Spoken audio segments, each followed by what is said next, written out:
भाग 1 जन्म बचपन गुरु रामानंद से दीक्षा।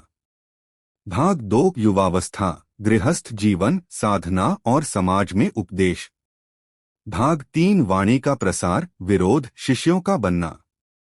अब भाग 4 में हम उनके आरंभिक जीवन के अंतिम हिस्से पर ध्यान देंगे, यानी उनके विचारों की गहराई, उनके अनुभव और धीरे धीरे एक संत के रूप में उनकी पहचान। संत कबीर की कहानी भाग 4 आरंभिक जीवन में संत की पहचान। साधु संगति और आत्मानुभव। कबीर साधु संतों की संगति में रहते और उनसे सीखते। उन्होंने गृहस्थ जीवन में रहते हुए ही गहरे ध्यान और साधना से आत्मानुभव प्राप्त किया। वे कहते थे, मन के देखे देखना, मन के बूझे बूझ।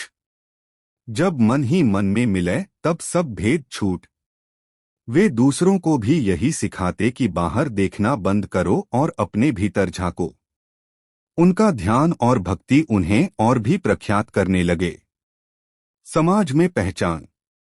अब लोग उन्हें केवल एक साधारण जुलाहा नहीं बल्कि संत कबीर कहकर पुकारने लगे। उनकी वाणी गांव-गांव नगर-नगर में गूंजने लगी।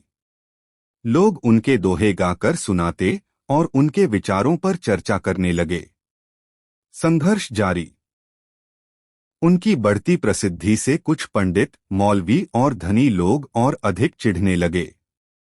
कभी उन्हें झूठे आरोपों में फंसाने की कोशिश होती, कभी उन्हें अपमानित किया जाता।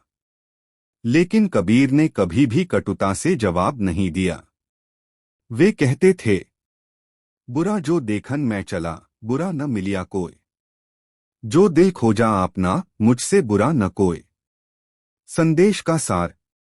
कबीर का आरंभिक जीवन यहीं तक पहुंचते पहुंचते एक गहरे सत्य का प्रतीक बन गया था कि गृहस्थ जीवन में रहकर भी साधु संत की तरह जिया जा सकता है और सत्य, प्रेम और भक्ति के बल पर समाज में परिवर्तन लाया जा सकता है। निष्कर्ष। इस चौथे भाग तक आते आते कबीर एक साधक से संत में बदल चुके थे। उनकी पहचान एक निर्भीक, करुणामय और सत्यवादी गुरु के रूप में हो चुकी थी। अब वे पूरी तरह से समाज के बीच एक मार्गदर्शक बनकर उभरे।